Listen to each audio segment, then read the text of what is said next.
नमस्कार, मी नम्रता. विजन महाराष्ट्र न्यूजच्या वृत्तवाहिनीमध्ये तुम्हा सर्वांचं स्वागत. पाहुयात आजच्या ठळक घडामोडी. राज्य शासनाच्या पर्यावरण व वातावरण बदल विभागाच्या माध्यमातून दरवर्षी माझी वसुंधरा 4.0 अभियान राबवण्यात येते. शासनाच्या मार्गदर्शक तत्वानुसार ठाणे महापालिकेने 1 एप्रिल 2023 ते 31 मे 2024 या कालावधीत पर्यावरण संवर्धनासाठी विविध कार्यक्रम राबवले.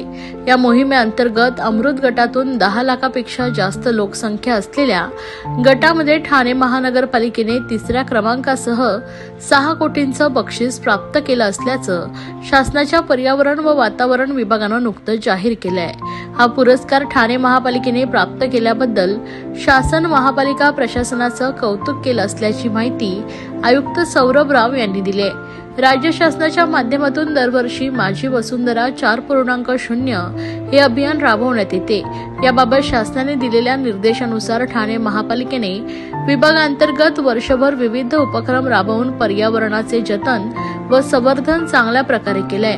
यामध्ये महापालिका क्षेत्रामध्ये 1,28,156 भारतीय प्रजातींच्या वृक्षांची लागवड एकूण 62 हेक्टर जागेत व 883 मीटर लांब रस्त्याच्या कडेला केली आहे.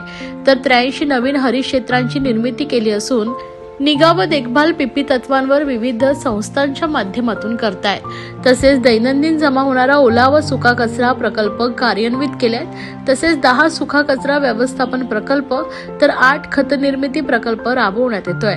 त्याचप्रमाणे बायोमेडिकल वेस्ट आणि सी आणि डी वेस्ट यावर मोठ्या प्रमाणात संकलन व पुनर्चक्रीकरणाची प्रक्रिया सुरू केली आहे. तसेच प्लास्टिक बंदी मोहीम प्रभावीपणे सातत्याने सुरू आहे.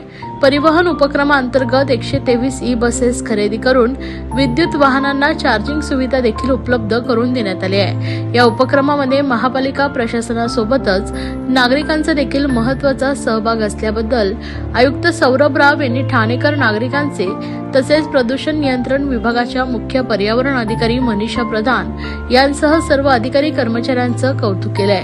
महापालिकेने राबवलेल्या विविध उपक्रमांची माहिती शासनाकडे तयार करण्यात आलेल्या पोर्टलवर वेळोवेळी सादर करण्यात आले. पर्यावरणाशी निगडीत असलेल्या या सर्व उपक्रमांची नोंद घेऊन माझी वसुंधरा अभियान 4.0 हे यशस्वीपणे राबवल्याबद्दल ठाणे महापालिकेस 3रा क्रमांक प्राप्त झाला आहे.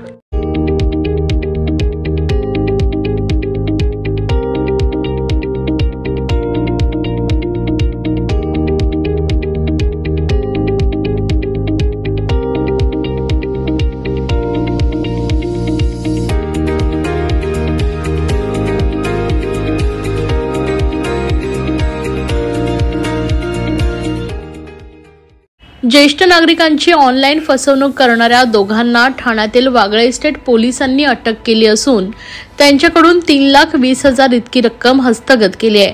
ठाण्यातील एका ज्येष्ठ नागरिकांची 8.5 लाख रुपयांची फसवणूक केली होती. अशा प्रकारचा 60 लोकांची फसवणूक केली असल्याचं समोर आलंय.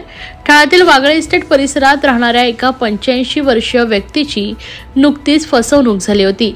त्यांना फोनच्या माध्यमातून तुम्ही आर्थिक फसवणूक केल्याचं सांगून तुम्हाला ऑनलाईन अटक केली. तुम्हाला अटक टाळायची असेल तर रक्कम ऑनलाईन बँकेच्या खात्यात पाठवा असं सांगून उत्तर प्रदेशमधील लखनौ या ठिकाणी सदरचे पैसे जमा झाल्यानंतर ठाण्यातील वागळे इस्टेट पोलिसांनी त्या ठिकाणी जाऊन अटक केली.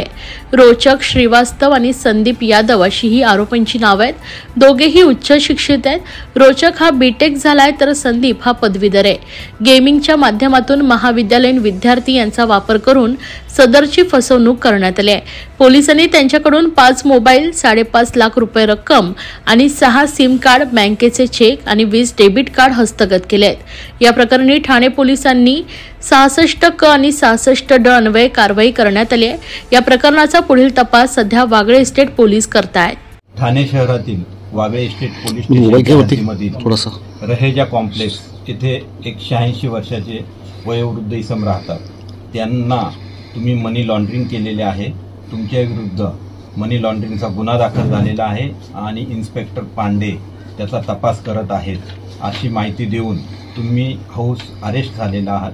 घराच्या बाहेर जर तुम्ही पडलात तर तुम्हाला अटक केली जाईल व ही अटक तुम्हाला टाळायची असेल तर तसेच तुमच्या विरुद्ध निघालेले वॉरंट जर कॅन्सल करायचं असेल तर तुम्हाला आम्ही सांगतो ती प्रोसिजर फॉलो करावी लागेल असे सांगून त्या वयोवृद्ध इसमाच्या बँक अकाउंटमधील 8,65,000 रुपये RTGS करण्यास सांगितले।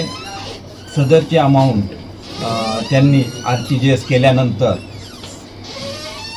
सदर वयोवृद्ध इसमाच्या नातेवाईकांना मुलीला हे लक्षात आलं की आपल्या वडिलांची फसवणूक झालेली आहे।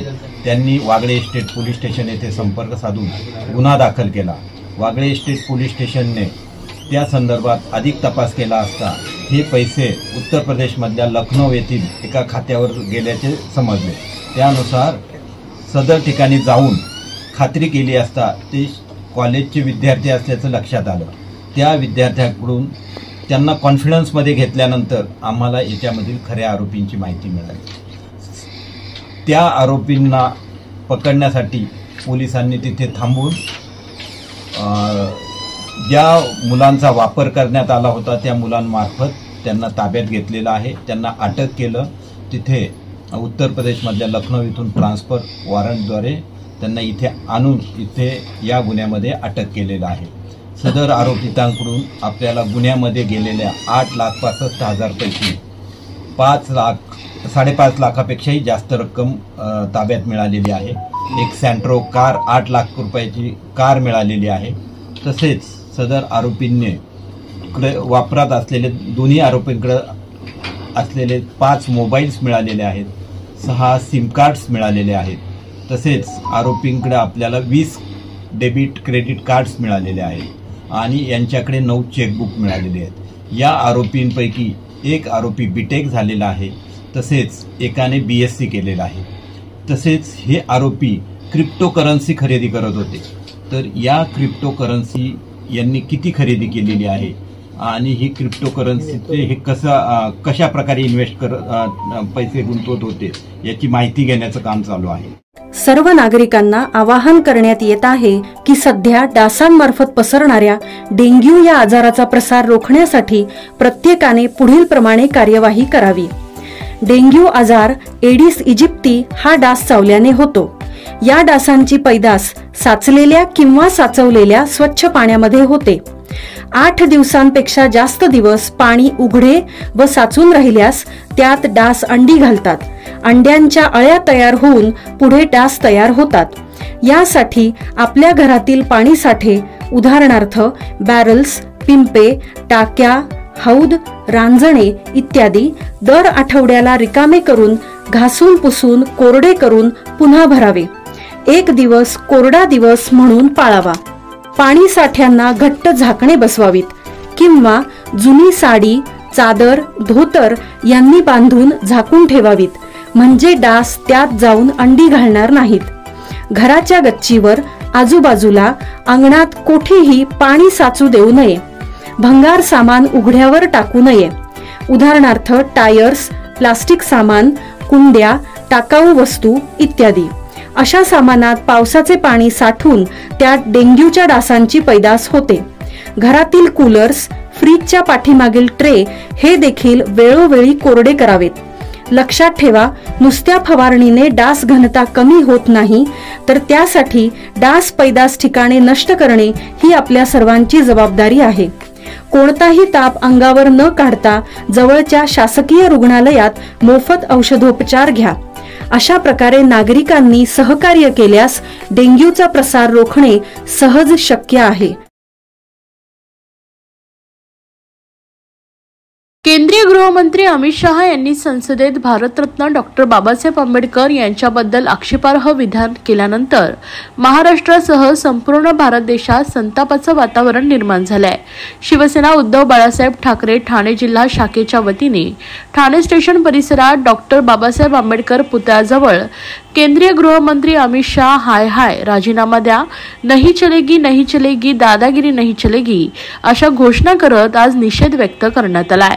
यावेळी शिवसेनेचे नेते माजी खासदार राजन विचारे, उपजिल्हा प्रमुख सुनील पाटील, शहर प्रमुख प्रदीप शिंदे, उपशहर प्रमुख वसंत गवाळे, सचिन चव्हाण, महिला जिल्हा संघटक रेखा खोपकर, प्रमिला भांगे, माजी नगरसेविका नंदिनी विचारे तसेच इतर शिवसेना पदाधिकारी, कार्यकर्ते व नागरिक मोठ्या संख्येने उपस्थित होते।